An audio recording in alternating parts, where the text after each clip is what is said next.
Purham and Associates. For more information, go to rpurham.com or follow me on all social media platforms and subscribe at RPURHAM.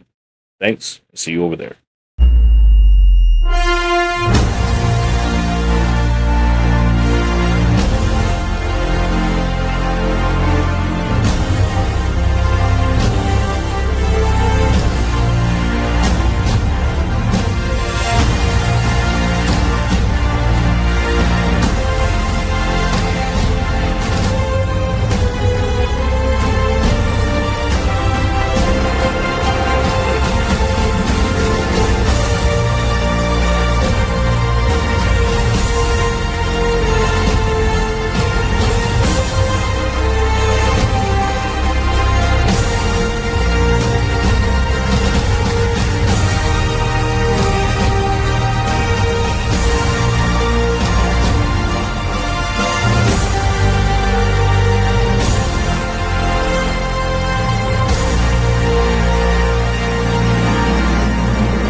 Good day to you all. Welcome to Purham Associates. I'm your host, Randy Purham, and I hope you all had a happy new year. Happy New Year to you all, by the way. And I hope you all stayed out of trouble. Nobody got shot, hit with fireworks in the ass, and all that good stuff. But no, seriously, I hope y'all had a good new year, bringing in the new year and all that good stuff. And yeah, it's 2026, y'all, and we already kicked off the new year with a bang, proverbially speaking, that is. We're gonna get into that tonight. We're gonna get into that because I got my buddy and co-host Tiffani Jones with us tonight, and we're gonna get into some of that. So kick back, relax, and yeah, we're gonna get it in tonight. Tiff, what's going on? Happy New Year! Hey, Happy New Year to you too. Thank you. So Tiff, what went on in Las Vegas? For New Year. Oh my goodness. Okay, first of all, let's just say that Las Vegas is like New York. People come here and they want to see fireworks and all kinds of stuff. It is a very, wonderful place to be to celebrate the New Year's coming in, right? Mm-hmm. So, I mean, the streets are blocked. It's very much like New York Times Square. So you got a bunch of people, they're all gathered. It was raining, people didn't care, they still came out. You have a lot going on though.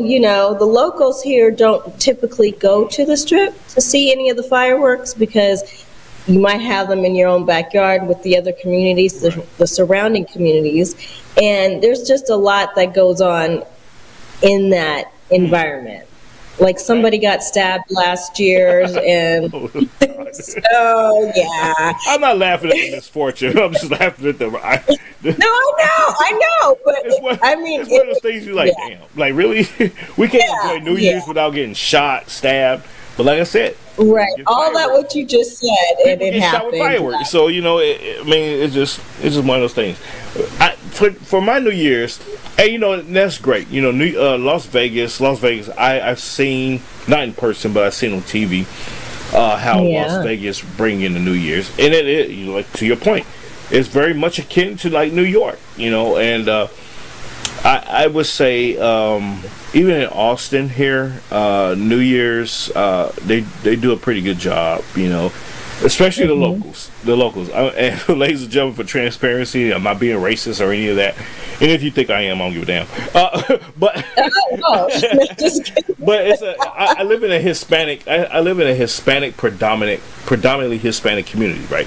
And so they're gonna get it in. Gunshots, fireworks, car bombs, you name it. they're gonna do it all. And so, and they do it for a couple of days. They do it the day before New Year's. They do it not New Year's Eve. They do it like the 30th. Then New Year's. Oh yeah. And then New Year's Day, and they may even do it on January 2nd. To run off whatever they got left. So I'm all for it. It's cool. I even said, hey, let me get some fireworks this year and throw a few here and there. So I did that. But on New Year's Eve, itself. I did that on New Year's Day. New Year's Eve itself, we wasn't home. We was actually out of town, and so we partook in New Year's Eve elsewhere, and we had a good time, and we had fun. But I didn't see any fireworks because we was indoors, in a secured facility. I would say that.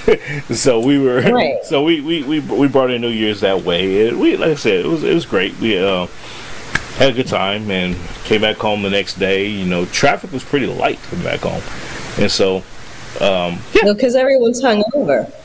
True. We did get an early start today. We did get an early start because we were like a number of hours away. We was about a 4 or 5 hour drive away.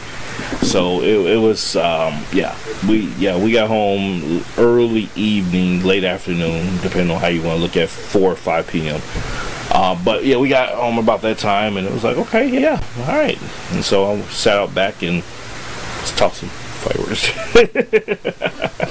Well, yeah, that's exciting. It was good. It was good. But but you know how Las Vegas does everything big over here anyway, so. Yeah, like I said, I seen it on TV. I wish I was in, I don't care what anybody says, ladies and gentlemen, if you have not lived or been to Naples, Italy for the 4th of July, I think it's better. 4th of July? I thought we were talking about New Year's. I'm sorry, New Year's. Well, where 4th of July from? But New Year's. If you haven't been in Naples, Italy during New Year's and Christmas, they go beyond. They go above and beyond over there. And I say that because I'm gonna give you a description. Okay, you can sit on in Naples. There's a naval base there called the support site, Griciano di Aversa. That's what it's called. And for those that's listening that may have been mostly Navy, some Army, you know what I'm talking about. You can go into an open field or like an elevated position. You maybe can get onto the rooftop in your housing complex there, and you will have a 360 view, literally a 360 view of the neighborhoods or the surrounding neighborhoods of the base, and they are firing off fireworks off of their rooftops or out of the parking lots or whatnot. Yeah, it's like it is spectacular. It is the the grandest, beautiful. And then like off in the distance, not too far away, it's like a few miles, you have Mount Vesuvio, which for those who ever seen the movie what was it called? It was just on the tip of my tongue. I was about to say it. I believe it's called Rome. No. I want to say it's called Vesuvio, Mount Vesuvio, or something like that. But there's a volcano. I will give historical context real quick. Back in 79 A.D., there was a volcano in Italy, in Naples, Italy, that erupted, and it covered a majority of Naples, Italy, and the town of Vesuvio, and its ashes and everything else killed thousands of people. And to this very day, the town of Vesuvio, it's an archaeological site. You can go there and visit it, and you will see casings of, I kid you not, you can see casings of people still covered in the ash. They put glass casings over it from when they dug them up and everything else from the ashes and stuff. And you could climb Mount Vesuvius, and see, inside the volcano. It's an inactive volcano, of course, and all that good stuff. And it's a very interesting place. And so I say all that to say that it's a grand, spectacular sight to see the fireworks go over the volcano, and you're thinking like, man, what if the volcano decides to erupt at the same time as the fireworks are going off? You're done. But knock on wood, I hope that doesn't happen. But hey, that'd be a good way to go out. I wouldn't be upset. But anywho, that's a bucket list thing to do. List. Let me die by volcano ash during the New Year's Eve celebration. We're talking about the spectacular fireworks show. A fireworks show. But I guess you know what?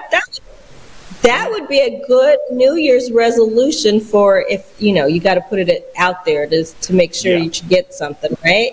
True. So, That's true.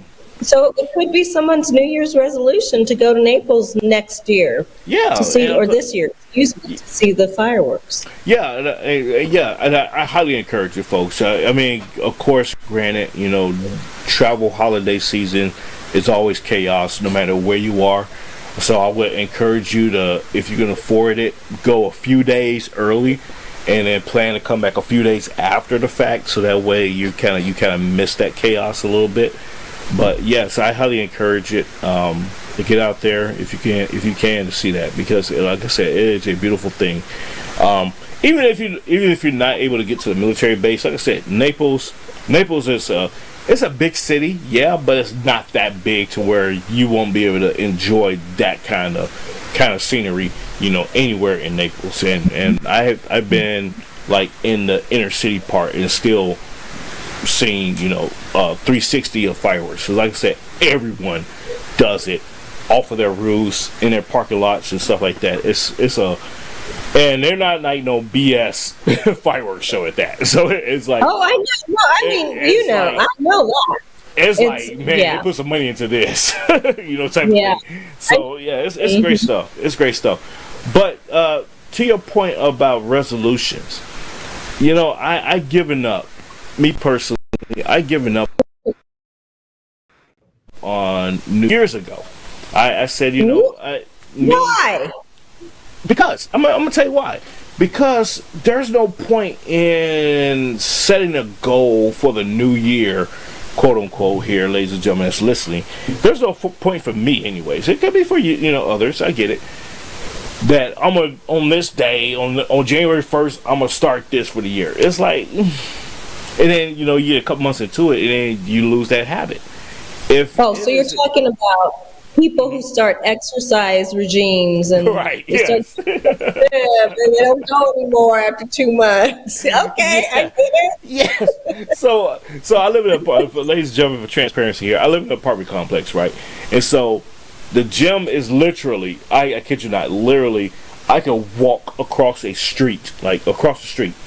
That's how close the gym is to my building. Mm-hmm. So I can literally walk across the street and go to the gym if I wanted to.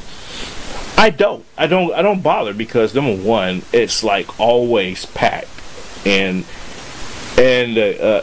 although they have nice equipment and everything else in there and all that good stuff, but it's always packed, and then you can wait, and then people finish their routines and they leave type of thing. You can do all that, sure.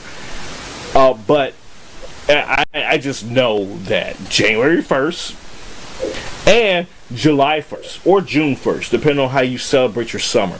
Because everybody wants to get the summer bod going, quote unquote, here.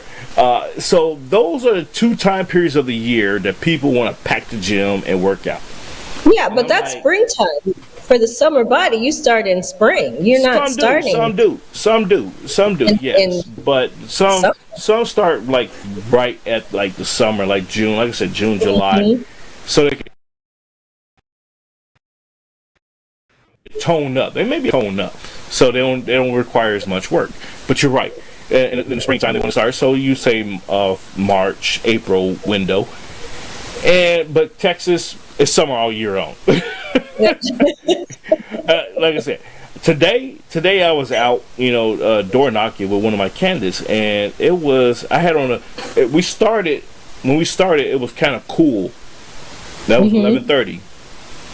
By 1 o'clock, it was hot as hell. When I looked at the temperature, it was already 80 degrees. When we started, it was 65. So I was wow. Yeah, I was burning up. I was like, oh my God, let me take this thing off. So, but yeah, that's just Texas. So, and I knew that was going to get a little warmer, but I wasn't expecting it to get that much warmer that quick. But anyways, we was already almost done for the day. So, but that's the thing though, resolutions for me, you can do your resolutions anytime. And I look at it as the calendar. The calendar, although it is fixed, quote unquote, is fixed in January, December. Got it. But your year can be February to February, March to March, April to April. Whenever. That's a nice way of looking at Yeah. it. And so if I wanted to, if I said, I'm gonna give myself a year to do something, or a few months to do something, I'm gonna start it whenever, and that clock starts then, and I can arbitrarily myself measure out, or place an end time from there.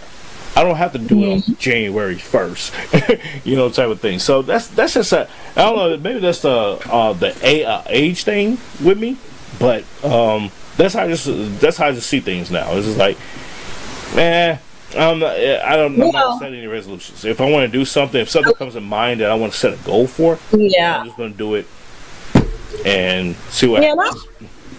I typically don't make New Year's resolutions either. Because the thing is that, like you say, I'll get into this mindset of, we have to make these New Year's resolutions. Drink. You're going to stop drinking. You're going to exercise more. You're going to drink more water. You're going to have a better diet. And I think that's so much pressure, though. There's too much pressure on that. That is true. That is very right. true. So that's why I don't a lot of pressure. do it necessarily. Do I have goals? Yes. Do I write them down? Yes, I do. But I don't. If they come within that year, great. If not, then that's okay too. Then I can just roll it over to the next year, right? Right. So exactly. I really understand that, though. Yeah, really you're absolutely right about that. You can roll over to next year. Not only can you roll over to next year, but you can roll over any time. Because say you fall off the wagon. Say you set a goal to stop smoking, quit drinking. You decide to stop snorting cocaine. You want to get off of fentanyl. Whatever. You want to stop buying prostitutes. Whatever it is that your heart's desire. Ladies and gentlemen, I'm kidding. But I'm not. But whatever vice that you want to get rid of, whatever habit, you can start it and end it in any time you want. And the idea that I have to do it on January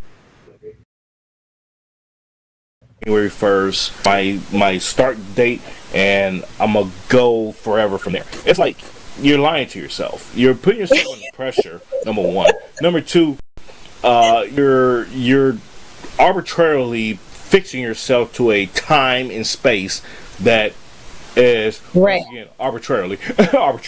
And so do it anytime you want. If you are dead set, matter of fact, I put it like this: December 31st, I'm going to quit drinking for my New Year's resolution. Why don't you just start December 30th? Why don't you just start right now? Well, you just said it. You just uttered the words that I'm going to stop drinking. Why don't you start right now? December 31st. Yeah. There you go. You don't have to wait till tomorrow. You can start right now. You can say, you know what? I got this glass in my hand. I'm not even going to finish it. And boom. There you go. But now you put yourself under pressure. Because now you look at that glass like, that's alcohol to me. I'm wasting liquor. Right. I had a friend who did exactly that. So we started exercising while I was supporting her in her exercise efforts to reduce her weight to fit in a dress. And do you know, she didn't meet the goal? She sure did not. Didn't meet the goal. I was like, That's the other thing. That's the disappointing part, is that you set out a goal to do something and you say, you know what? I'm gonna give myself 6 months. I'm gonna lose 40 pounds, or whatever it is. Or you just go and say, I'm gonna do the weight loss surgery, or I'm gonna get on Wegovy, or that's right? Yeah. And you don't take your pills, or you do the surgery and you thought you was gonna lose all the weight, but now you're looking all flabby and nasty, and because you didn't work out. See, that's another thing people don't realize about those shots. When you lose weight like that excessively in a short amount of time, you need to have some type of perhaps plastic surgery, a little nip and touch. But you may not be able to afford that. Exactly. Yep. So you don't think through all that. And now you're looking like a hot ass mess. You won't go to the gym. Yeah, you're not going to go to the gym. Right. Because if you could go to the gym, then you wouldn't need the shot. Right? Exactly. Okay. Yep, exactly. And so you Ladies and gentlemen, I know y'all mad as hell with me right now. You probably even turned it off. You probably turned this off right now. You probably like, I'm tired of listening to this mug. But it's the truth. Hey, 202-540-0124. Let me know what you think. Where's the lie, ladies and gentlemen? Where's the lie? And that's the first time I ever gave my phone number like this publicly. But where's the lie? You know, there is no lie in that. You already know. It is what it is. You know, folks, y'all are all already know that I tell the truth. And it's unfiltered. I'm not gonna sugarcoat it, but it is what it is. Well, speaking of weight, though, you know, our president had said something about that he didn't want overweight people coming. Did you hear that? That he didn't want overweight people to come into this country because we would have to pay for it. But the American people would have to pay. No, seriously. Well, here we go. You know what I mean? We'd have to pay for it. And someone who is not in this country, who comes over here. Yeah. I mean. Okay, so I'm going to address that. I'm going to yes, please. That. And I see his point. And I agree to an extent, but I disagree more than I agree. If you're coming over here to this country and you're overweight, 9 times out of 10, you're going to have a difficult time getting into a system where there's going to be insurance that will cover you because you're a foreigner. That's number one. Number two, even if you find a way, like if you move to Minnesota and you get embedded into the Somali community, you might get away with it, maybe. But that's a very off situation. It's not going to be like a whole boatload of people coming over, or plane full of fat people coming over, and they're trying to get into our healthcare system. It's just not going to happen. So I that's why I to me that's not a concern. So, but he does want to cut costs. You know. Yeah. No, I agree. Now, it goes back to how under immigration reform though, we need to have it where if you're coming to this country, you need to be self-sustaining. It's like you can, if you want to get weight loss surgery, you can pay for it on your own, whatever. Hey, salute to you. Knock it out. Good luck. Don't come over here and be like, oh, I'm going to sign off for Medicaid and Medicare and SNAP and EBTs and whatever else, Obamacare and all this stuff, and see what I get, get out of it. Yeah, no, we don't need you here. Go back. Look at how we should be doing things. So, but speaking of President Trump, Tiff, while we have a few minutes here, yesterday, was it yesterday? Did it happen yesterday? Did it, or the day before? I mean, we should know this. Yesterday, early morning. Yes, yesterday. That's right. Yesterday, early morning. Yeah, early morning yesterday, because I was watching it. I had it on the news in the background all day yesterday. Yesterday,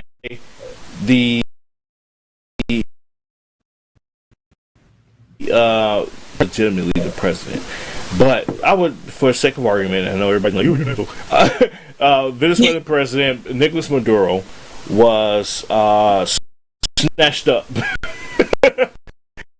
out of his home and his wife, oh Lord, and brought back to the United States, to New York specifically to New York to face justice because he had an indictment against him and everything else. And ladies and gentlemen, I've been seeing commentary for the last day and a half now about, on both sides, both arguments about this, and it is what it is. But I will tell you this is my thoughts. If he was somebody that had a legitimate indictment against him in the United States, he is no different than any other person in the world that was formally charged in the United States and they escaped, or whatever the case was, they fled the country, extradition, although the United States decided to take extradition to their own, go get them. But outside of that, they got him and his wife and a couple of family members and whatnot, and they brought him back to the U.S. to try him in our judicial system. The Venezuelan people, here's what in the United States celebrating that, and there are Venezuelans in Venezuela that are some celebrating it, but some are worried.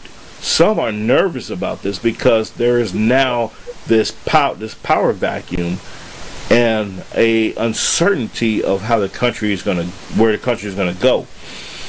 With that, the President Trump said that the United States, is going to run Venezuela until they figure all that out. I have a slight problem with that because in the art of transparency, what I translated that to is we just annexed Venezuela. And in the other translation, that would mean that Venezuela could potentially become a territory of the United States. I mean, that, Randy? we already know that. We already knew that could be a possibility because it's done. It's been done historically. So historically done, exactly. So it's not that I have a problem with that process. I have a problem with the optics, and the optics here is that there's this idea that there's hope to some people that this is just temporary. We're going to allow them to have elections, and they're going to elect a new president, a new cabinet, and all that. And we're just going to let them go on about their merry way.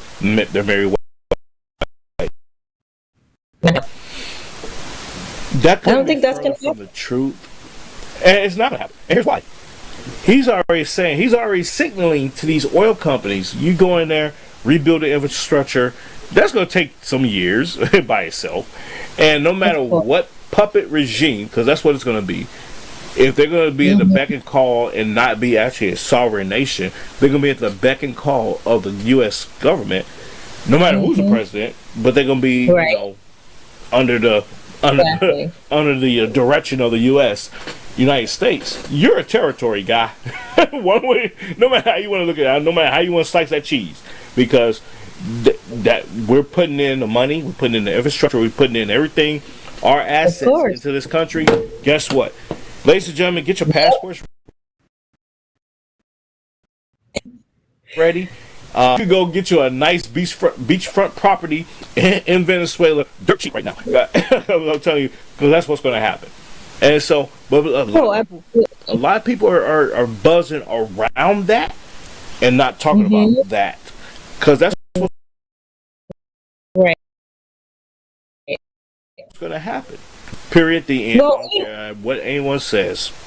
We'll see. A lot of people are basing it on oil. But see, here's what happened though. Saddam bin Laden, I think, in Bush's administration, he was, they got him and captured him, and that was, and the reason being was because, Colonel Powell had let everybody know what they were doing. Now, you have a president that may not have gone to Congress and presented this, and he just did it, it seemed like by himself, but he didn't really do it by himself, but it seemed that way. And now everybody in Congress is upset because he did not get their approval. Tiff, I'm glad you brought that up. Thank you. Ladies and gentlemen, I got into a slight debate over on a news break with somebody about this. Don't think for 1 second that no one in Congress knew about this, because the war plans were already laid out when they started the blockade around Venezuela last month. Last month. I was going to say 2 months ago, but it's last month. They started the blockade around Venezuela already. Don't think for a second members of Congress, both sides, Democrat, Republican, Independent, they were not around the table in the White House, at the Department of War, at the Secretary of State's office and was read in as to what the plan was. You don't understand how we work as a government because they knew they were just using this as political theater to score brownie points in the media to say, "Oh, they didn't let us know what happened. We're gonna impeach them as soon as we get a chance." Bullshit. Y'all knew what the hell was going on. And don't do that impeachment thing. Do not do that impeachment thing. And I tell people all the time, let him stay in office. Let him finish it out. He will stay in office. They're going to do the impeachment thing once again. It's political theater because, if I recall my history correctly, every president that was impeached was never removed from office. So there you go. So impeachment doesn't mean a damn thing, unless you're removed from office and they go from there. Or their version of impeachment is assassination these days. So there's that other option. And I don't see that happening. And that's not going to happen. They already know. That's not going to happen because you know why? Democrats are smart. They're like, well, damn, you finna take over Venezuela, Trump? Okay, all right, cool. Because they already know. That's ladies and gentlemen. If you have not seen in the media already, that is $17 trillion of oil reserves sitting on this land, on this piece of land. Yeah, come on now. He's out of office in 2 years. Whoever comes into office next, they can capitalize on that. And then, by the way, we still got our own oil reserves. We can wipe out the national debt in 4 years tops. So it's the Democrats. They may be some dumb, but they ain't plumb dumb. And the Republicans, they are a lot of dumb, but they're not totally dumb. And they're gonna be like, they're like.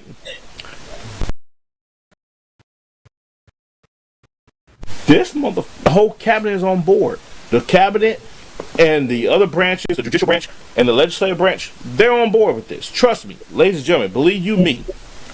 They are literally, if you've never been to Washington, D.C., they are literally a few blocks apart from each other. And if you think for one nanosecond that they're not talking to each other about what's going on or what possibly could happen, hey, heads up, we're thinking about this or whatever else, you have not only your head in the sand, but you have your head in wet concrete.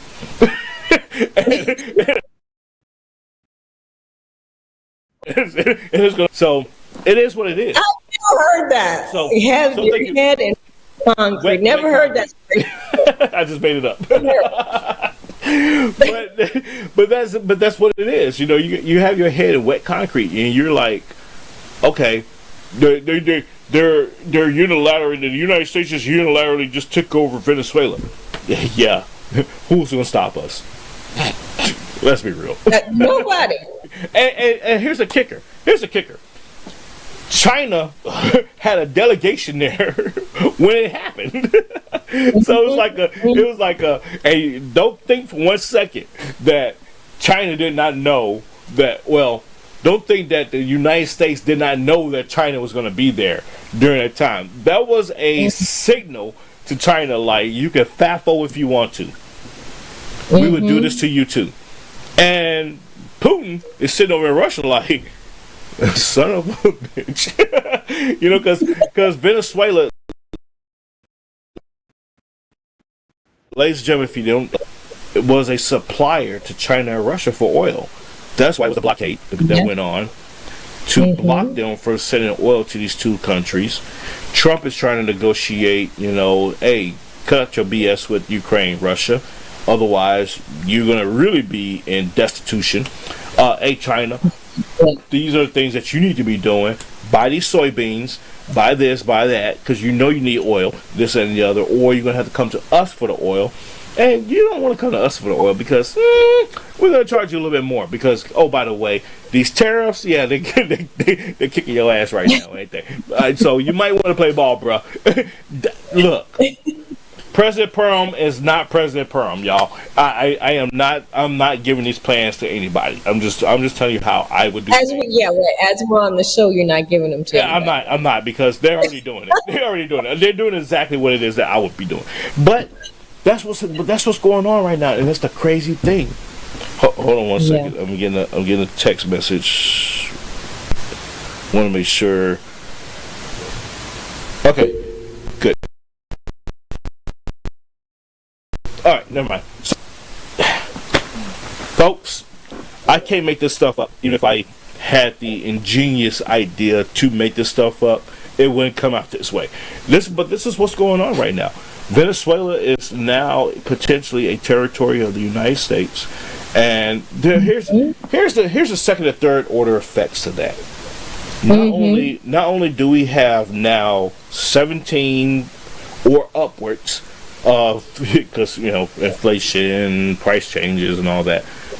Okay, $17 trillion upwards of oil reserves now in our possession. Number one. Number two, let's not forget about the other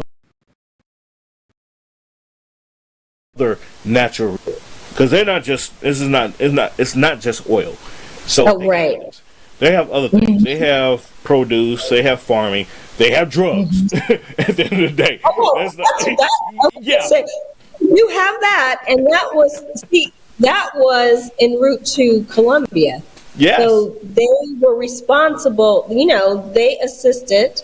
They were an accomplice in getting them to Colombia. Yeah. Now, absolutely. That's why they're trying to get him on the what is it, the drug trafficking charges. That's what they're trying to try him on, because that was it. Now, it's very interesting to me because the wife went with him. Like, they captured the wife too. They didn't say, oh, well, you know what I mean? You kind of have to do that. Because you can't leave the wife there in the country and bring him over here, because she's still going to do business as usual. She's still going to go on as though nothing happened. Well, maybe not. Oh, she's going to jail just as well. But either way it goes, Venezuela, they have to now look at their whole governmental apparatus and say, you, and you. You're out of here now, and those folks, they can't do anything about it. The Minister of Defense there, it's equivalent to our Secretary of Defense, ladies and gentlemen, for those that are not tracking. He's trying to sell wolf tickets on X, like, oh, we still in charge. We're gonna, this is just a minor setback. We're still gonna. It's like, dude, shut up. You about to get taken out too. Don't even worry about it. That's a smoke screen, right? Yeah, just look up, and there you go. And so it's one of those, it's whatever. But the new regime, however that may look, it may be a U.S. delegation, it may be a Venezuelan delegation, because currently right now Nicolas Maduro did not trust the Venezuelan people so much that he had Cubans in there helping him run the country. So they may be ousted as well. So wait a minute. Yeah.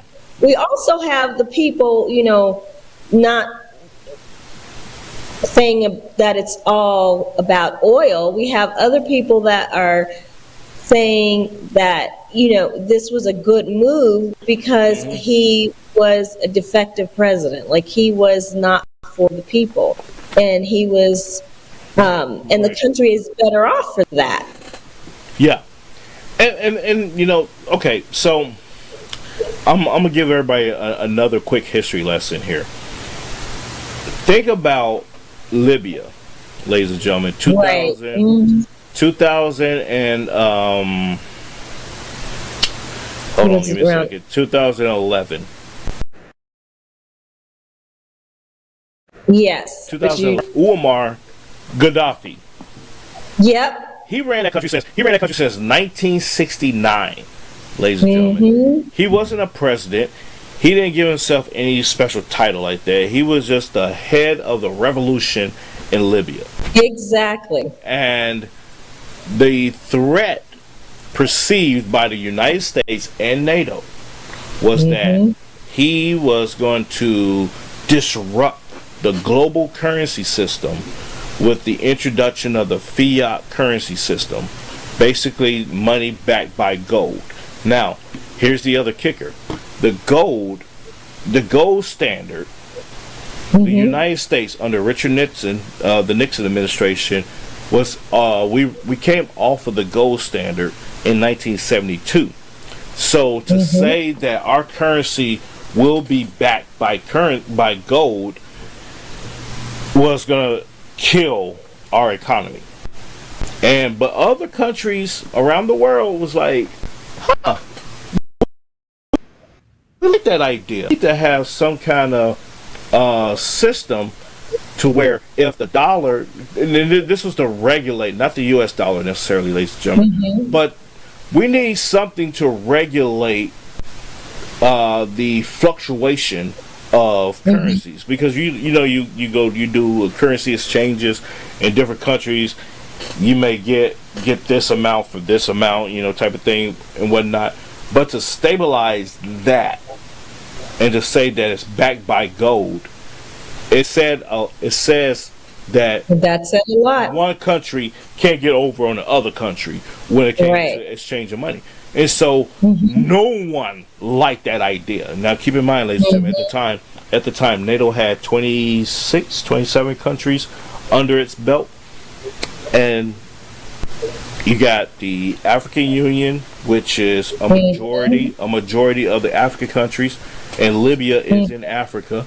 So you have the African Union, you have the Asian markets, you have so many the European markets outside of NATO. You have about to come here and disrupt some shit.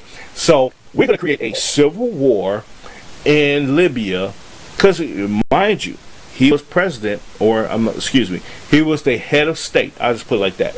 He was the head of state since 1969 up until 2011. No issues. No one ever heard of Muammar Gaddafi until the Obama administration. So that country was ran just perfectly fine by international standards.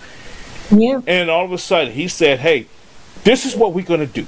This is my proposal to the world. We're going to," and this, that, and the other. And everybody's like, "Nigga, what?" And so they was like, nah, bro, we're not doing that. And so they took him out. But where's the up in arms about that? There was none because of the administration that came out of. So exactly. And so, ladies and gentlemen, my question is this: why are y'all mad because Nicolas Maduro, who is alive, by the way, he lived through this?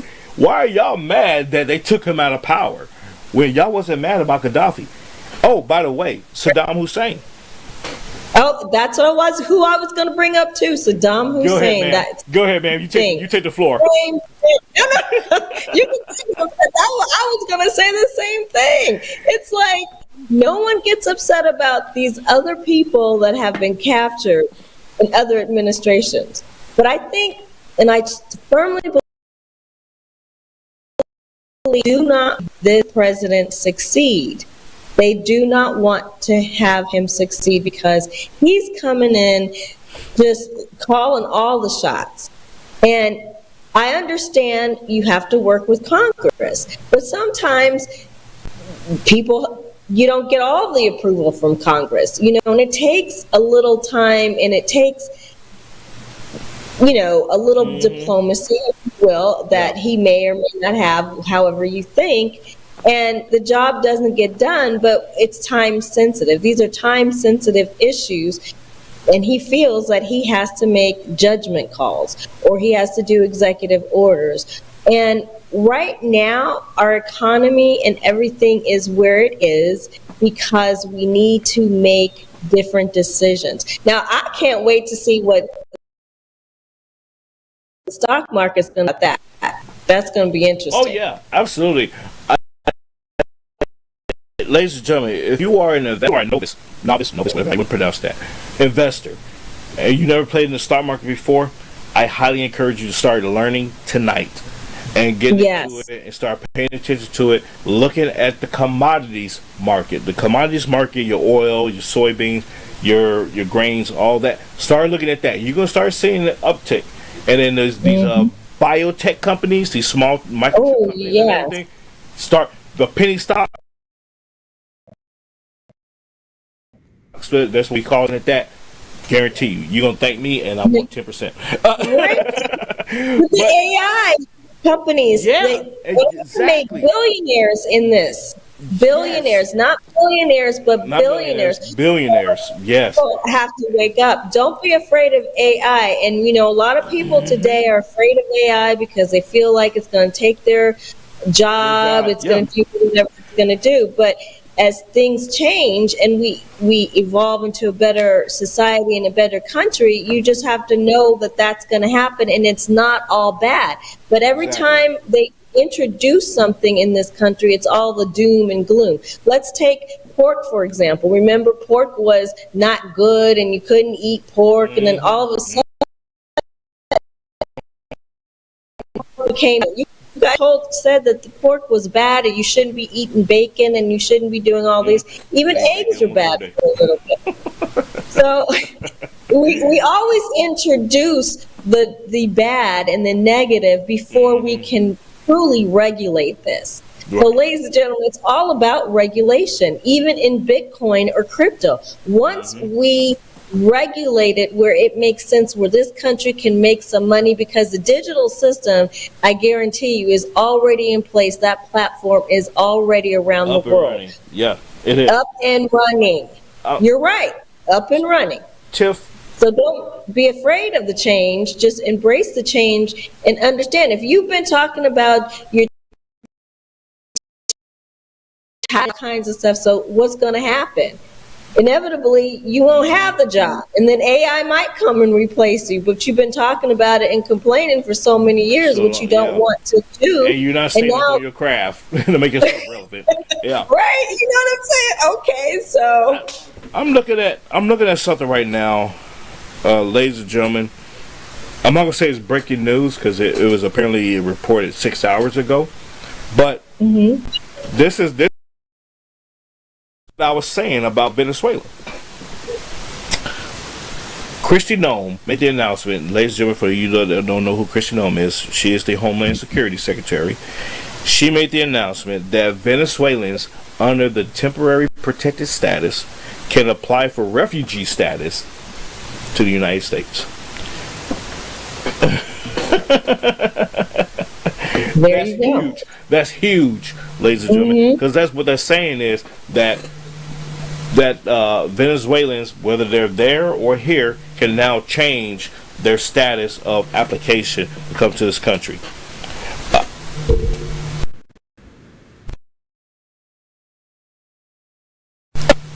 United States. There you have it. I'm just saying. There you have it. I'm reading it right now. Here it is. For those that can't see, hold on. I got you. See, I can't make this stuff up. So, but outside of that,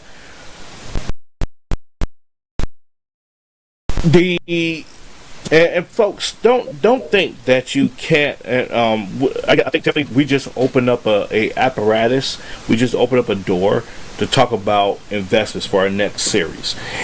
So yes, I'd love to do that. Yeah, I think we just did. I think we just did that. So, ladies and gentlemen, maybe in the next week or two, you could tune in right here, and we would do a series on investments, and we would get into the nitty-gritty. 2025 for me, I've been okay, but I've been worse than my previous years, and so we're gonna. As far as me personally investing in things, I got a couple of things going, a couple of portfolio upgrades and stuff like that. But It's been bad. I just had rather traveled and rather had did other things, and now I'm in the process of moving, so that's going to cost me money, and I got to get this book published. Ladies and gentlemen, if you, hey, look, I need about $10,000 left. 10 to get this book. Wait a minute, wait. Asking. Okay, so this is this Bible verse, scripture verse. Ask and you shall receive. Ask right? and you shall receive. Amen. Ladies and gentlemen, the book Polarizing America by me, A Dichotomous Society. It is already on pre-order status, from what I understand. I haven't gotten into the whole nitty gritty or the whole back office of it. I let my publishers handle all that, but from what I understand, it is already on pre-order status, so you can look that up. Polarizing America, and it is set to be released in physical form in April. But like I said, I need help.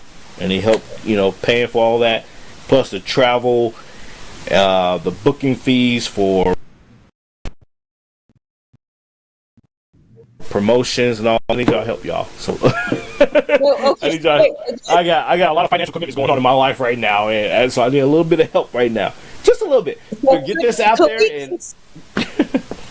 Could we consider this a New Year's resolution, or? No, it's not a New Year's resolution. Only reason why it's a New Year, and oh, by the way, thank you for that. It's not a New Year's resolution. It is hey, I need y'all to get off your. This is your New Year's resolution, ladies and gentlemen. How can I afford to Randy out? He'll get his book published. That's your New Year's resolution. See that okay, ladies and gentlemen, if you haven't looked at his show, there was a woman on there selling a book, promoting her book, and she straight out came out with, I need to sell books because she's on welfare. Yes. Ladies and gentlemen, I'm not on welfare. I'm on a fixed income. Yes. We're not saying you're on welfare, but I'm on a fixed income. Yes, being a retiree. Maybe you took a page from her book. Yeah, hey, but it would be great if folks could donate, and there it is at the bottom of the screen for those that are watching. GiveSendGo.com, Book Project 2025. Help a brother out. All proceeds will be going towards the book. It's not towards my lifestyle per se.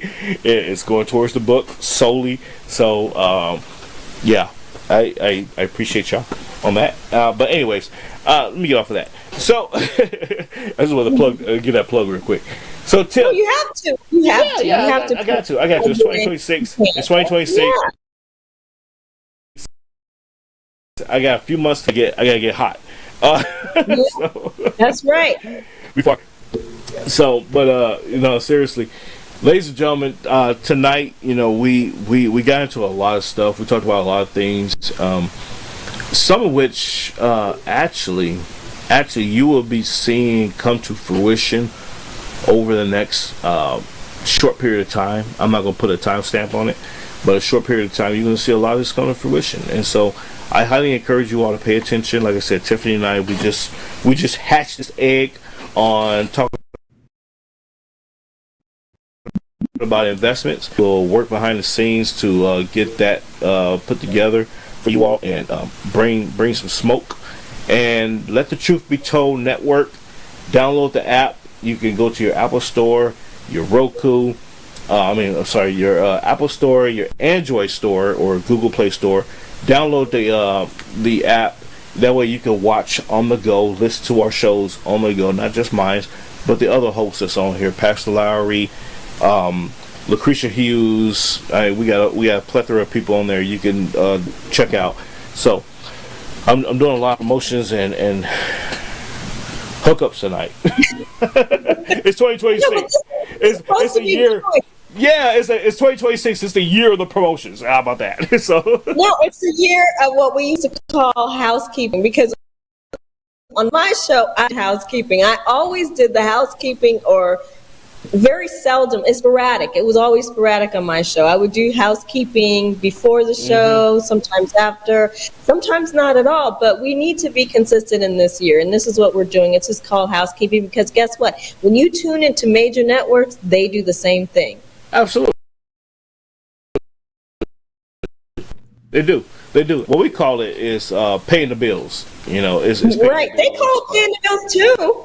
Yeah, they do. It, like, they do. We have to have a word from our sponsor so that we can pay the bills. Like, hold, you know, and we'll come right back. That's what they say. We'll be right back after these commercial messages. Right after this message.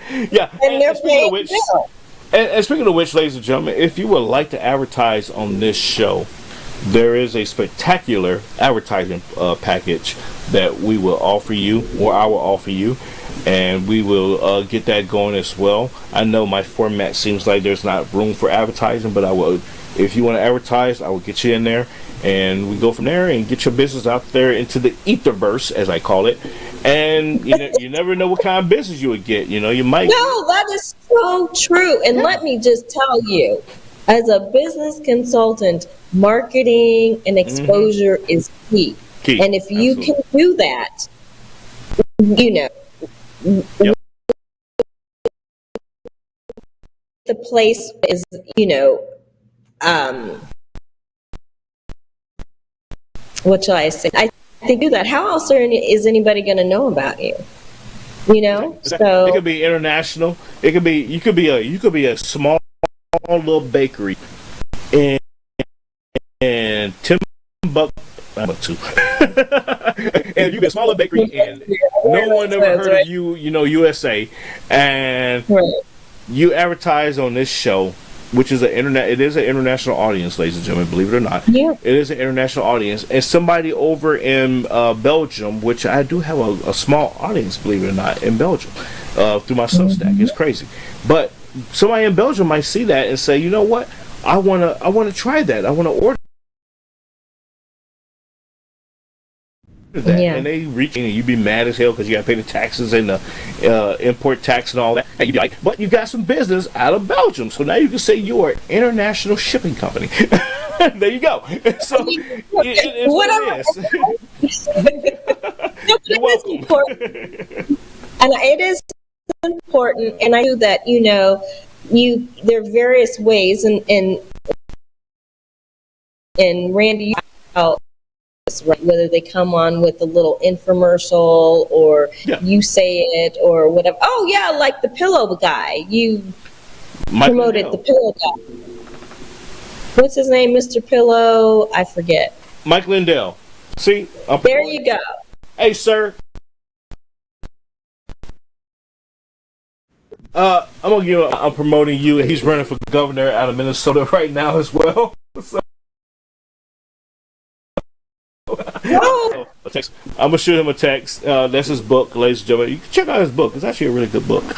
Well, that should be a really good book because the My Pillow is a really good pillow, but that whole business entity, I'm sure, made a lot of money. Yeah, I'm actually a promoter with My Pillow. I don't think I have my. See, this is what I'm talking about, ladies and gentlemen. We are going things like major networks. Yes, absolutely. I do have a MyPillow link. I don't have it on here right now. I don't see it in my cache. I think I accidentally deleted it, but that's okay. It's mypillow.com. It's mypillow.com/rpurham. So RPURHM. That's my stuff on everything. So you can go there. They might kick me out the system because I haven't. So you keep me laughing, Randy. You keep me laughing. I'm just saying. I know, right? But we're gonna jump up out of here, folks. Tiff, final thoughts from you, ma'am. Wow, it is a new year. There are new beginnings. There's going to be so many. And just enjoy it. Go with the flow. Don't overthink it. Don't overanalyze it. The best is yet to come. And we will be here to share a lot of things about this new year.